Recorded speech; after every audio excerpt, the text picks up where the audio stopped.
Romo, para suster, saudara-saudari, umat beriman yang dikasihi Tuhan.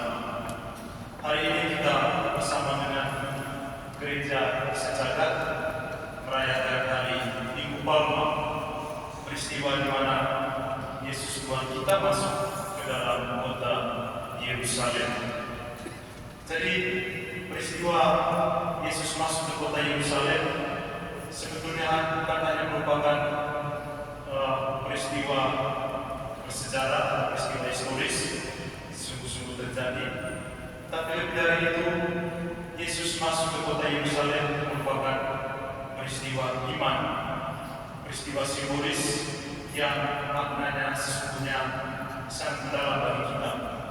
Karena itu, pada kesempatan ini ada dua pertanyaan penting yang patut kita renungkan bersama. Yang pertama, mengapa mesti kota Yerusalem, bukan kota yang lain?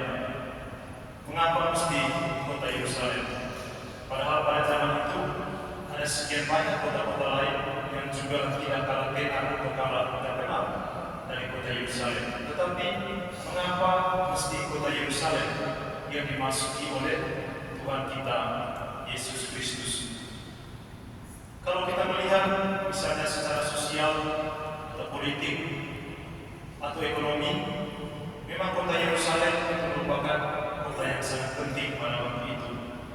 Kota Yerusalem menjadi pusat perdagangan, kemudian secara politik dia menjadi pusat pemerintahan di bawah pemerintahan Romawi, dan juga secara politik juga ada banyak peristiwa penting yang biasanya terjadi di kota Yerusalem. Misalnya peristiwa sensus penduduk, kalau kita baca di bagian awal keempat Injil tentang ketika Yesus dilahirkan, mereka mesti pergi ke Yerusalem, sensus penduduk, dan lain-lain. Ada sekian banyak peristiwa penting yang terjadi di Yerusalem. Tetapi di atas semuanya itu, secara religius atau secara agama, kota Yerusalem adalah kota yang sangat penting dan sentral. Mengapa?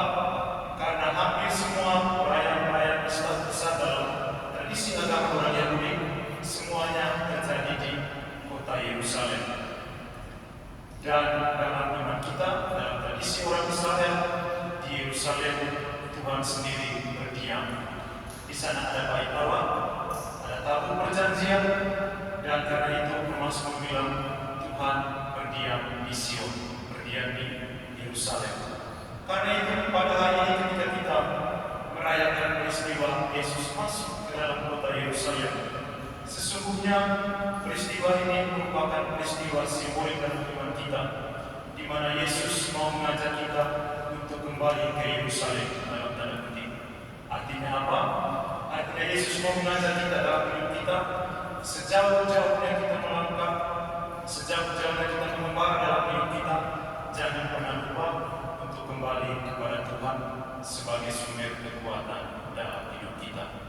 Jangan pernah lupa untuk kembali kepada Tuhan sebagai sumber kekuatan dalam hidup kita. Kita ingat ada satu peristiwa cerita lain dalam Injil tentang orang Samaria yang baik hati. Apa yang terjadi dengan orang yang meninggalkan Yerusalem dan pergi ke Yeriko? Di situ dikatakan dia meninggalkan Yerusalem, kemudian dia pergi ke Yeriko, tetapi di tengah jalan dia kemudian dirampok dan jatuh dalam malapetaka besar. Jadi peristiwa ini juga merupakan semacam gambaran bagi kita bagaimana kita meninggalkan Tuhan sebagai sumber kekuatan dalam hidup kita. Seringkali ketika kita meninggalkan Tuhan kita jauh dari Tuhan, pasti ada saja pengalaman yang buruk terjadi dalam hidup kita. Karena itu, pada hari ini juga ketika kita merayakan Yesus masuk ke kota Yerusalem, ingatlah bahwa Tuhan mau ajak kita juga supaya kembali ke Yerusalem, kembali kepada Tuhan sebagai sumber kekuatan dalam hidup kita. Itu pertanyaan yang pertama, mengapa mesti ke Yerusalem? Pertanyaan yang kedua yang tidak kalah penting adalah untuk apa Yesus masuk ke kota Yerusalem? Untuk apa dia masuk ke kota Yerusalem? Jawaban dalam iman kita percaya bahwa Yesus pergi ke Yerusalem supaya dia menderita di sana untuk menebus dosa-dosa kita.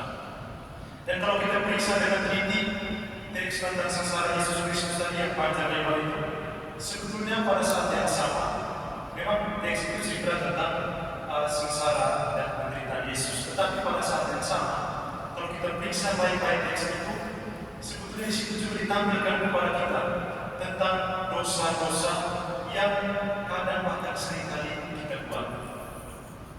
Misalnya, dosa kepada orang-orang yang menyayangi kita, atau dosa kepada orang-orang yang dekat dengan kita.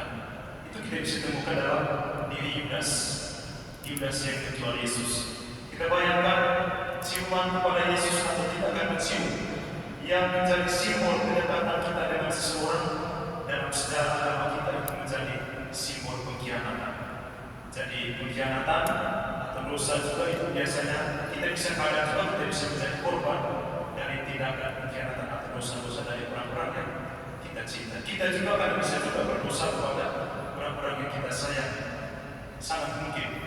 Atau contoh dosa lain yang kita temukan dalam teks tadi, dosa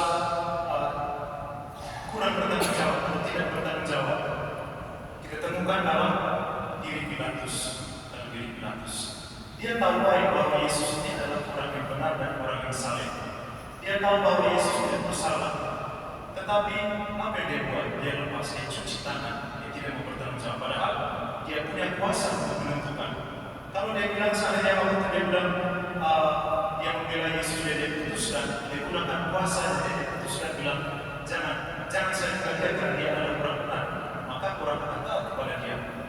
Dia punya kuasa, tetapi apa yang dia buat, dia lepas tangan, tidak mau bertanggung jawab, karena dia mau cari aman. Ini juga contoh salah satu dosa yang kadang bahkan sering kita lakukan. Demi kenyamanan kita cari aman, tidak mau bertanggung jawab. Bahkan lebih parahnya lagi, ketika ada sesuatu kesalahan yang terjadi, kita cari orang lain sebagai kambing hitam untuk disalahkan. Atau contoh lain, dosa berkompetisi dengan cara yang tidak sehat atau bersaing dengan cara yang tidak sehat. Kita temukan dalam diri siapa? Kita temukan dalam kelompok Sanhedrin, para tua-tua, para ahli Taurat dan orang-orang Farisi. Salah satu alasan utama kenapa mereka mati-matian supaya Yesus terus disalibkan itu adalah karena mereka mau bersaing dengan Yesus. Mereka merasa kalah bersaing dengan Yesus. Sebagai pembuka agama, sebagai guru agama, mereka kalah bersaing dengan Yesus. Popularitas Yesus semakin meningkat, mereka semakin menurun. Karena mereka tidak terima, maka mereka mati-matian supaya Yesus disalibkan. Padahal Yesus tidak bersalah. Atau contoh dosa lain kita temukan dalam diri orang banyak. Tadi Romanius sudah singgung sedikit dalam menata di luar tadi, itu dosa kurang konsisten. Ikut arus tidak punya pendirian. Jadi hari ini mereka bersorak-sorai, hosana terhadap menyambut Yesus, tetapi apa yang terjadi ketika Yesus terbaring atau duduk di depan kantor pengadilan itu, apa yang mereka teriakan? Salibkanlah dia. Ini juga salah satu contoh dosa yang kadang bahkan sering kita lakukan, tidak konsisten. Tetapi kita melihat dari semuanya itu, siapa yang menjadi korban? Yang menjadi korban adalah Yesus sendiri. Dan kalau kita melihat hidup kita selalu hidup dalam situasi semacam ini. Kadang kita bisa menjadi pelaku dosa, kadang kita juga bisa berada pada posisi menjadi korban dari dosa-dosa tadi. Tetapi saudara-saudara yang terkasih, di atas semuanya itu, meskipun kita punya pengalaman yang berbeda-beda, bisa menjadi pelaku dosa, juga bisa menjadi korban dari dosa-dosa itu, tetapi di depan atau di hadapan salib, kita semua adalah satu dan sama. Di hadapan salib Tuhan, kita semua satu dan sama. Entah itu kita sebagai pelaku dosa atau sebagai korban dari dosa-dosa itu.